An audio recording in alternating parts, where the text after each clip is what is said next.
Sobrou pra ele. No Premiere, tá só. Ah, deixa eu falar um negócio. Tá gravando? Tá gravando?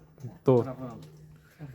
gravando. Hino 412, Senhor, recordamos aqui. Escolhido, você que escolheu, né, Samara?